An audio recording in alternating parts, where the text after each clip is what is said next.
అటు తర్వాత పౌలు గట్టిగా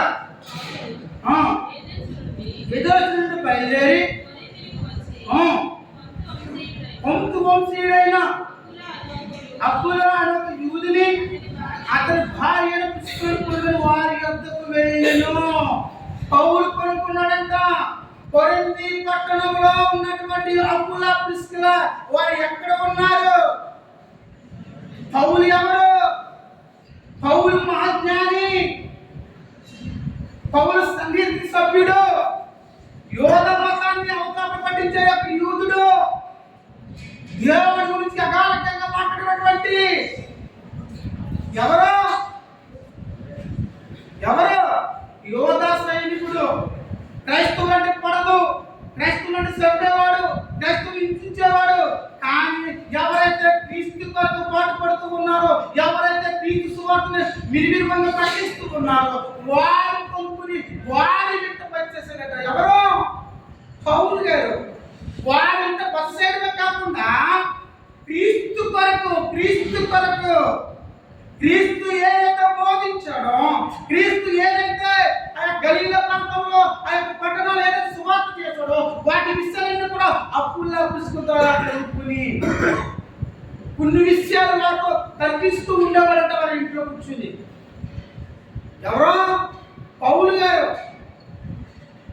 కొత్త నిబంధన గ్రంథంలో సుమారు 11 పత్రికలు రాసిన వ్యక్తి అప్పుల్లా పుసుకులను కొనుక్కుని వారి యొక్క కూర్చుని దేవునికి సంగతి తెలుసుకున్నాడు. యేసుకి తెలుసు సంగతులు. ఎంత గొప్ప మాట అండి. అప్పుల్లా పుసుకుల ఈ లోకంలో, ఈ సమాజంలో ఎవరైనా కూడా ఎవరి కొరకు సేవ చేస్తూ ఉన్నారు? దేవుడి కొరకు లోకంలో బ్రతుకుతూ ఉన్నారు. ఎవరి కొరకు బ్రతుకుతున్నారు అంటే మన బ్రతుకు కొరకు మనం బ్రతుకుతూ ఉన్నాం, మన పిల్లల కొరకు మనం బ్రతుకుతూ ఉన్నాం, మన భర్తల కొరకు మనం బ్రతుకుతూ ఉన్నాం, మన భార్య కొరకు మనం బ్రతుకుతూ ఉన్నాం.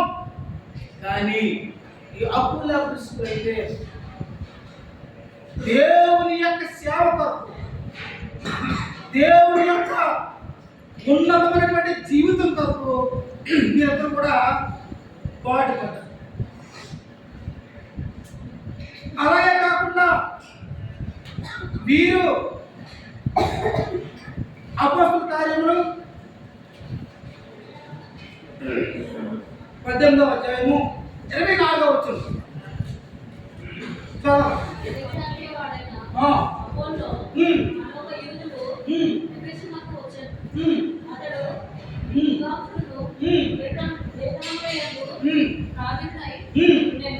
సరిపోతాము. అపోస్తల కార్యములు 18వ అధ్యాయం 24వ వచనం అలా చదివారు కదమ్మా. అక్కడ ఏం రాయబడింది? అప్పుల్లో వాడేది అలెగ్జాండ్రియా. ఎవరితో? లేఖనములకు ప్రారంభమైన వాడు. లేఖనములు అంటే బైబిల్ పాండిత్యం తెలిసిన వ్యక్తి. అనాథరంగా బైబిల్ చూడకుండా 2 గంటలు మెసేజ్ ఇచ్చేవాడు. ఎవరు? అలెగ్జాండ్రియా. ఇతను ఒక రోజు సమాజం అంతా క్రీస్తు కొరకు బోధించేవాడట. సమాజంలో క్రీస్తు కొరకు బోధించేవాడట. యోహాను బాప్తిస్మం గురించి చెప్పేవాడట. క్రీస్తు కొరకు అతను తెలియదట. అప్పుడు అప్పుల్లా పుసుకుల వారిని దర్శించి వారి ఇంట చేర్చుకుని దేవుని గురించిన యేసు క్రీస్తు అనేక సంగతులు వివరంగా చెప్పారట. ఏం చెప్పారట? అయ్యా బాబు అలెగ్జాండ్రియా, నువ్వు చాలా బాగా ప్రసంగం చేసావు. నువ్వు ప్రసంగం చేస్తే కింద కూర్చుని తన్మయించిపోయావు. క్రీస్తు కొరకు నువ్వు వాక్యం చెప్తుంటే మా రోమలు నెట్టుకొచ్చిపోయి ఇంకా నువ్వు బలవంతంగా ఇంకా దేవుడు దారుణంగా మాట్లాడాలంటే నీకు మేము సహాయం చేస్తాం. మరి నేటి క్రైస్తవులు ఇది ఉన్నదా? సేవకుల మధ్య సఖ్యత ఉన్నదా? ఒక సేవకుడు ఇంకొక సేవకుని ఆదరిస్తూ ఉన్నాడా? ఒక సేవకుడు ఇంకొక సేవకుడు దేవుని మర్మాలు తెలియజేస్తూ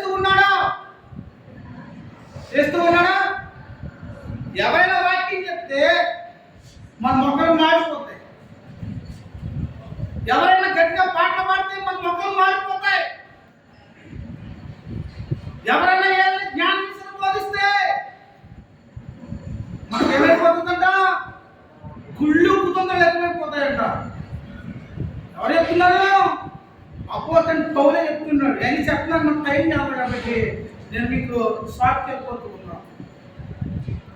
ఎప్పుడైతే ధారాళంగా వాక్యాన్ని చెప్తూ ఉన్నాడో నాలుగు చేతులు తీసుకుని వచ్చి వారింటికి తీసుకుని వచ్చి, నాయనా నువ్వు చాలా బాగా అర్ఘనంగా దేవుని వాక్యం ప్రకటిస్తూ ఉన్నావు, నువ్వు బాగా సైన్ అప్ అవ్వాలని చెప్పేసి ఈ అప్పుల్లో తీసుకురా అనేకమైన జ్ఞాన విషయాలు, యేసు క్రీస్తు గురించి అనేక జ్ఞాన విషయాలు ఇంకా ఆయనకి చెప్పారట. ఇప్పుడు చదువుకున్నాం కదా, 18వ అధ్యాయం 24వ మాట ఉంటుంది. నేటి క్రైస్తవ సంఘంలో ఉన్నటువంటి నువ్వు నేను కూడా ఏం తెలుసుకోవాలట చెప్పాలా? నువ్వు నేను కూడా ఏం తెలుసుకోవాలి తమ్ముళ్ళు? వీరిద్దరూ కూడా ఈ లోకంలో ఈ 70 మంది చేత ఏర్పాటు చేయబడి క్రీస్తు యొక్క సారూప్యం కలిగి దేవుని కొరకు, దేవునికి సువార్త కొరకు నిర్మూలంగా పాటుపడ్డారు. ఈ లోకంలో వారికి పిల్లలు ఉన్నారా? ఆస్తులు ఉన్నాయా? సిరి సంపదలు ఉన్నాయా? మరి ఏముంది వీరికి? వృత్తికి డేరా కుట్టుకునేవారు. వీరి వృత్తికి డేరాలు కుట్టుకునేవారు. ఎందుకు డేరాలు కుట్టుకునేవారు? ఎప్పుడు కూడా సంఘం మీద ఆధారపడలేదండి. సంఘం ఇచ్చే పాలన మీద ఆధారపడలేదండి. ఎప్పుడు కూడా ఈ సంఘం ఇస్తే కానీ తినేసి పడుకోవాలనుకోలేదండి. ఎప్పుడు కూడా సంఘాన్ని ఎప్పుడు కూడా చేయించలేదండి. ఎందుకంటే ఈ లోకంలో మేము క్రీస్తు యొక్క పని నిమిత్తం మేము ఏర్పాటు చేయబడ్డాం కాబట్టి, క్రీస్తులో నమ్మకంగా సువార్త ప్రకటించాలి కాబట్టి, ఇదే పొద్దున ఎవరు కూడా మనం ఏదైతే చూపించకూడదు కాబట్టి మన పని మనం చేసుకోవాలి. ఈ లోకంలో మనకి పిల్లలు ఉండకూడదు, ఈ లోకంలో మనకి ఆస్తి ఉండకూడదు, ఈ లోకంలో మనకి ఏ విధమైనటువంటి సత్సంబంధాలు ఉండకూడదు అని చెప్పేసి మీరు తీర్మానం చేసుకుని దేవుని యొక్క సేవను నిర్మూలకంగా ప్రజలకు తీసుకెళ్తున్నారు. తమ రోమ పట్టణాన్ని విడిచిపెట్టేశాడు, ద్రోవదేశం గడ్డి వేశాడు. ఓ పక్కన యూదులు వీరికి పడేది కాదు. ఎక్కడైతే క్రీస్తుని ప్రకటిస్తూ ఉన్నారో వారు చంపుతూ ఉన్నారు, నరుకుతూ ఉన్నారు, అల్లరి లేస్తూ ఉన్నాయి.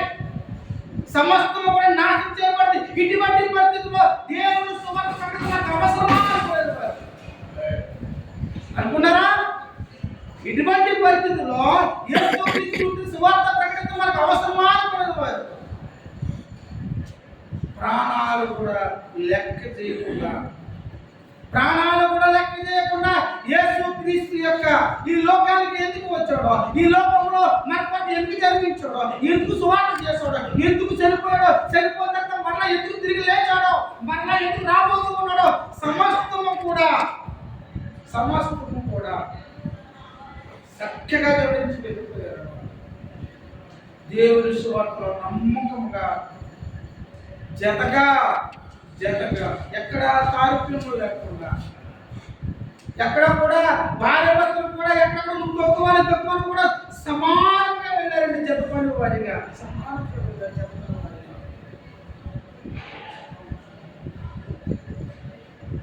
మరి క్రీస్తు యొక్క పిలుపునందుకు నువ్వు నేను కూడా క్రీస్తు యొక్క స్వరూపాన్ని తెలుసుకుని నువ్వు నేను కూడా క్రీస్తు యొక్క సువార్త తెలుసుకుని నువ్వు నేను కూడా ఏ విధంగా ప్రణాళికలు చూస్తూ ఉన్నావు? ఎప్పటి నుంచే నువ్వు సువార్త ఎలా చేయాలి? నీ సువార్త ఏ ప్రాంతంలో చేయాలి? ఎవరికి సువార్త ప్రకటించాలి? దీనులకు ప్రకటించాలా? ధనవంతులు ప్రకటించాలా? సమాజానికి ప్రకటించాలా? అనగాని వర్గాల వారికి మనం ప్రకటించాలా? మరి ఎవరి ప్రకటించాలని చెప్పి నువ్వు తీర్మానం చేసుకుంటున్నావు. అప్పుల క్రిస్తులకు సొంత సంఘాన్ని పెట్టారు. ఏంటంటే వారి ఇంట్లోనే సొంత సంఘం ఉందంట. చదువుతున్న మాట అపోస్తలుడైన పౌలు రోమీయులకు రాసిన పత్రిక 16వ అధ్యాయం 4వ వచనం.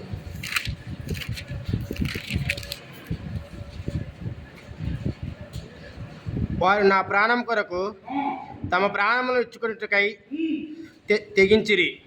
మరియు వారి ఇంట ఉన్న సంఘమునకు వందనము చెప్పుడి. ఎవరు సాక్ష్యం ఇస్తున్నారు ఇక్కడ? పౌలు గారు సాక్ష్యం ఇస్తూ ఉన్నారు. ఈ అప్పుల ప్రిస్కిలా కూడా సొంతంగా ఒక సంఘాన్ని పెట్టారట. ఆ రోజుల్లో ఒక పక్క యూదులు, ఒక పక్క క్రైస్తవులు కొట్టుకు చనిపోయే రోజులై. యూదులు ఇప్పుడు కూడా క్రీస్తుని అంగీకరిస్తారా? అంగీకరించరు. ఇప్పుడు కూడా క్రీస్తు కాదు, దేవుడు కాదు, ఆయన పంపబడలేదు, ఆయన ప్రవక్త, ఆయన మానవుడు అని చెప్పేసి యూదులు ఇప్పుడు కూడా నమ్మరు. అటువంటి సమయంలో, అటువంటి కఠినమైనటువంటి సవాళ్ళలో క్రీస్తు సంఘం ఏర్పాటు చేయాలట. తన ఇంట్లోనే, తన ఇల్లే ఒక సంఘము, తన బ్రతికే ఒక సంఘము, తమ ఆస్తే ఒక సంఘము, తమ జీవితమే ఒక సంఘం అంటయ్యా. ఒక సంఘము చూసారా? చివరి క్షణాల్లో ఏం సంపాదించుకున్నారు వీరిద్దరూ? డబ్బులు సంపాదించుకున్నారా? మేడ సంపాదించుకున్నారా? స్వామి సంపాదించుకున్నారా? బంగారం సంపాదించుకున్నారా? ఐశ్వర్యం సంపాదించుకున్నారా? పేరు ప్రఖ్యాతి కలిగినటువంటి ఈ లోకంలో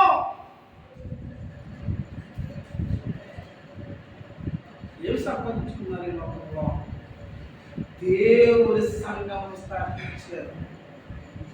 ఎవరు? అప్పుల ప్రిస్కిలా. వీరి గురించి బైబిల్ అంతా తిరిగేసినా కానీ ఎక్కడ పిల్లలు లేరు, ఎక్కడ బంధువులు లేరు, ఎక్కడ కూడా కనీసం కొంచెం స్థలమైనా కూడా లేదు. కానీ సొంతంగా సంఘాన్ని ఏర్పాటు చేశారు. అక్కడ వేరే ప్రాంతాల్లో కాదు, వేరే ప్రదేశంలో కాదు, వారి ఇంట్లోనే, వారి నివసిస్తున్న ఇంట్లోనే. వారి స్థలం కూడా లేదంటే నివసించడానికి. వారు ఉన్న ఇల్లు సంఘాన్ని ఏర్పాటు చేసి పక్కన ఉన్న స్థలంలో చిన్న డేరా పెట్టుకుని అక్కడే తినడము, అక్కడే పడుకోవడము, అక్కడే స్నానం చేయడము. ఎవరి కొరకు? క్రీస్తు యొక్క త్యాగం కొరకు. ఎందుకంటే క్రీస్తు కళ్ళారా చూస్తారు. ఈ 70 మంది దేవుడు అభిషేకించి పంపించాడు ఇద్దరి కింద. దేవుడిచ్చిన ఆజ్ఞని మీరకుండా దేవుడిచ్చిన సారూప్యాన్ని నిరుపయోగం చేయకుండా, దేవుడిచ్చిన ఆత్మను ఈ లోకానికి జీవించకుండా ఎవరి కొరకు బ్రతికారు? క్రీస్తు కొరకు బ్రతికారు. చివరికి వీళ్ళు ఏమైపోయారన్నా? అదే రోమీయులకు రాసిన పత్రిక 4:9 క్రీస్తు సేవ కొరకు ప్రాణాలు కోల్పోయారు. వీరిద్దరు ఏమైపోయారు? అక్షసాక్షులు అయిపోయారు. వృద్ధాప్యము చనిపోలేదు, లేకపోతే ఈ లోకంలో జీవించేటప్పుడు ఏదైనా ప్రత్యేక చనిపోలేదు, రోగం వచ్చి చనిపోలేదు. మరి ఎలా చనిపోయారు వీరిద్దరునే? హతసాక్షులు అయిపోయారు. కౌలియ చక్రవర్తితో చిరచ్ఛేదం చేయబడ్డారు. ఎవరు చెప్తున్నారు ఈ మాట? సాక్షాత్తు దేవుని గ్రంథం చెప్తూ ఉన్నది. దేవుని గ్రంథం ఎటువంటి బ్రతికొచ్చారండి కూడా. ఎంత చక్కగా జీవించారండి దేవుని కొరకు. ఇద్దరు కూడా భార్య భర్తలు కూడా దేవుని కొరకు తమ ప్రాణాన్ని ప్రాణంగా పెట్టారట. మనమైతే ప్రాణాలను దాచుకుంటాం. మీరేం చేశారు? ప్రాణాలు పోయినంతగా స్వార్థ ప్రకటించి ఈ ప్రాణం మాది కాదు, ఈ ప్రాణం దేవుడిదని చెప్పేసి దేవునికే సమర్పించేశారట. ఎట్లా ఇచ్చేశారు? సువార్త చెప్పి నమ్మకముగా, బలానమ్మకమైన దాసుడా, బలానమ్మకమైన దాసుడా అని చెప్పుకుంటూ తీసుకుని గొప్ప సాక్ష్యం చెప్పి చనిపోయారట. అంత మాత్రమే కాదు, వీరిద్దరు కూడా హెబ్రీయులకు రాసిన పత్రిక రాశారని చెప్పేసి బైబిల్ పండితుల అభిప్రాయం. వీరిద్దరు కూడా హెబ్రీయులకు రాసిన పత్రిక రాశారంట. చూసారు ఎంత జ్ఞానవంతులో, వీరిద్దరు ఎంత జ్ఞానవంతులో, దేవుడు ఎంత బాహుబలంగా వాడుకున్నాడో చూడండి. ఆనాటి సమాజంలో దేవుడు ఏదైతే ఏర్పాటు చేసుకున్న వీరిద్దరిని కూడా నేటి తరంలో మనం ఎందుకు మాట్లాడుతున్నామంటే అది దేవుడి కృప, దేవుడి ప్రణాళిక. మరి పొద్దున్న నువ్వు నేను కూడా దేవుడి పరిచయకు వెళ్ళిపోతున్నాం. మనకందరికీ కూడా ఇక్కడ చాలా మందికి మ్యారేజ్ అయ్యి, చాలా మందికి మ్యారేజ్ అవ్వలేదు. మరి నీ భార్యతో నువ్వేం చెప్తావో, నీ భార్య నువ్వు కూడా అప్పులు అప్పిస్తున్నా ఎలాగైతే దేవుని సువార్త ప్రకటించారో నువ్వు కూడా దేవుని యొక్క రాకడ కొరకు, దేవుని యొక్క సంఘం కట్టడం కొరకు, ఈ సమాజంలో దేవుడు అంటే ఏంటి, దేవుడు ఎందుకు వచ్చాడు, మనం విమోచన ఎందుకు వచ్చాము, ఈ పరిస్థితికి అవగాహన చేసుకుని ఆంధ్ర దైవజ్ఞాన కళాశాలలో దైవజ్ఞానం పొందుకున్న నువ్వు నేను కూడా ఎటువంటి దైవజ్ఞానం పొందుతున్నావు? నువ్వు రేపు పొద్దున్న సంఘాలకు ఎటువంటి జ్ఞానాన్ని బోధిస్తూ ఉన్నావు? నీ సొంత జ్ఞానాన్ని బోధిస్తూ ఉన్నావా? క్రీస్తు జ్ఞానాన్ని బోధిస్తూ ఉన్నావా? ఈ లోకానుసరమైన జ్ఞానం బోధిస్తూ ఉన్నావా? పరసంబంధమైన జ్ఞానం సంబోధిస్తున్న ఒక్కసారి తీర్మానం చేసుకుంటాం. ఎందుకంటే మనం తీసుకున్న దేవుడు నమ్మదగిన వాడు. ఎవరైనా మనం తీసుకున్నవాడు నమ్మదగిన వాడు. ఆయనకి నమ్మకంగా నువ్వు జీవించాలంటే నువ్వు గొప్ప తీర్మానం చేసుకోవాలి. దేవుడితో నువ్వు నిబంధన చేసుకోవాలి. అప్పుల గొప్ప నిబంధన చేసుకున్నారు. ఏమని? దేవుని పరిచయం సమాజంలో తీసుకెళ్ళాలి. దేవుని కొరకు మనం ఈ లోకంలో జీవించాలి. అన్నిగా బ్రతకాలి. విలాసమైనటువంటి జీవితాలు మనం జీవిస్తూ ఉంటామేమో, కానీ సేవకులుగా ఏ విలాసమైన జీవితం జీవించలేదు. చివరకు దేవుని కొరకు, దేవుని స్వార్థ కొరకు ఏమైపోయారట? తమ ప్రాణాలు అనంగా పెట్టి అసాక్షులు అయిపోయారట. ఎంత గొప్ప సాక్ష్యం అండి, ఎంత గొప్ప సువార్త. ప్రభు నందు యాజక సమూహమా, దేవుని పరిచయం పిలువబడి నువ్వు నేను కూడా అప్పుల ఎలాగైతే దేవుని యొక్క సువార్తను సమాజంలోకి, సంఘంలోకి ఎలాగైతే తీసుకువెళ్ళారో నువ్వు నేను కూడా అట్లాగే నువ్వు నీ భార్య కూడా చక్కగా గొప్పగా తీర్మానం చేసుకుని ఇద్దరు కూడా మొక్కలు విని కలిసి తీర్మానం తీసుకోవాలి. మన పెళ్ళైన తర్వాత అనేక కోరికలు ఉంటాయి. మన ఆప్షన్ కదా, రీప్లేస్ కదా, అలాగే అని చెప్పేసి రకరకాలుగా మనం ఆలోచించుకుంటాం. నువ్వు ఈ భూలోకానికి వచ్చింది దేవుని సువార్త ప్రకటించడానికి, లోకానుసారంగా మనం జీవించడానికి కాదు. నువ్వు నీ భార్య కూడా అప్పుల్ని అర్పిస్తూ ఎలాగైతే దేవుని సువార్తను తమ ప్రాణానికి ప్రాణంగా ఎలాగైతే ప్రాణం పెట్టి సువార్త ప్రకటించాలో నువ్వు నేను కూడా అటువంటి సువార్త ప్రకటించాలని ఆ పరిశుద్ధాత్మ దేవుడు సహాయం చేసి మనందరూ బ్రహ్మం కనిపించింది.